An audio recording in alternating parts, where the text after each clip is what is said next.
It avoids the light, is perfectly camouflaged by hair, almost invisible, and is after one thing only: human blood.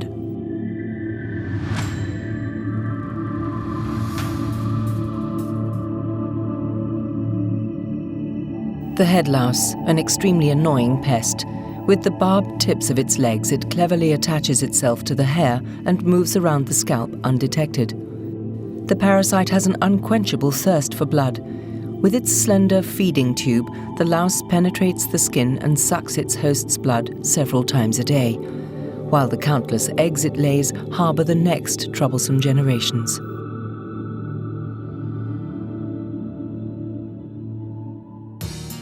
Head lice are not limited to any socio-economic class, and children are the ones most often affected.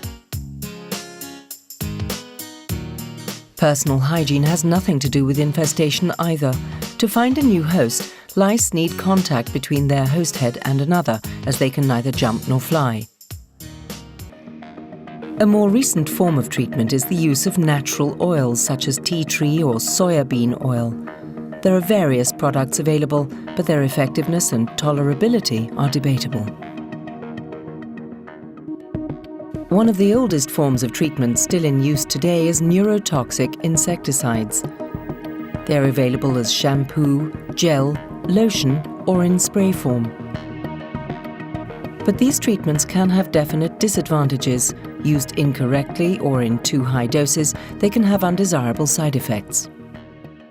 In the past few years, there has been a paradigm shift in the treatment of head lice, from neurotoxin-based substances to physical-acting treatments. There are several reasons for this. One is that the buildup of resistance to physical treatments is unlikely, they are well tolerated, and, of course, they have a high effectiveness rate. The new generation of treatments, such as NYDA, have a physical effect. Their main ingredient is dimethicone. Head lice have a natural weakness, their respiratory system. The parasites don't breathe through a single opening, but through 14 so-called stigma or breathing holes located along the length of their bodies.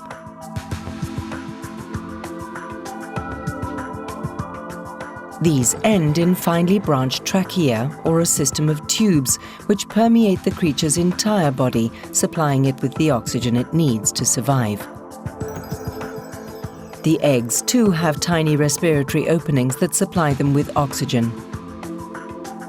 The dual dimethicone formula of NYDA has a very low surface resistance, giving it excellent creeping and spreading properties. In the first stage, NYDA penetrates the respiratory holes of the lice, their larvae, and the nits, and cuts off their oxygen supply. In the second stage, NYDA swells, blocking up the respiratory system. Compounds like dimethicone are unlikely to have side effects on humans. The first reason is that they're not absorbed across the skin. If you drink dimethicone, it is not absorbed, it passes through. And dimethicone is the active component in infant colic drops, and so therefore it's considered extremely safe. NYDA is reliable and easy to use.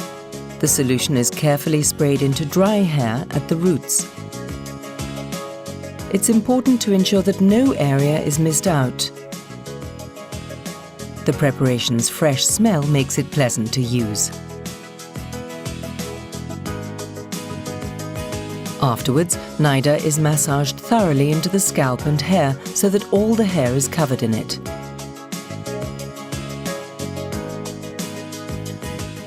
The dead lice and larvae can be removed with a louse comb. NYDA's special formula allows the comb to glide easily through the hair. NYDA should always be used according to the instructions. Finally, NYDA can be washed out with any ordinary shampoo. Even after the initial treatment, the patient is no longer contagious. Children can go to school or kindergarten without fear of infecting others.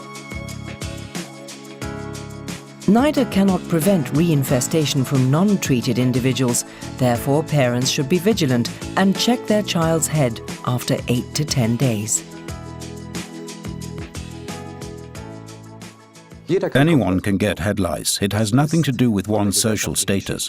The most important thing to remember is that it's not just children who can get head lice, it's also their parents and other adults. Head lice. No reason to panic, but an annoying condition nonetheless. So it's good to know that there's an effective, well-tolerated and user-friendly method of putting an end to infestations of head lice.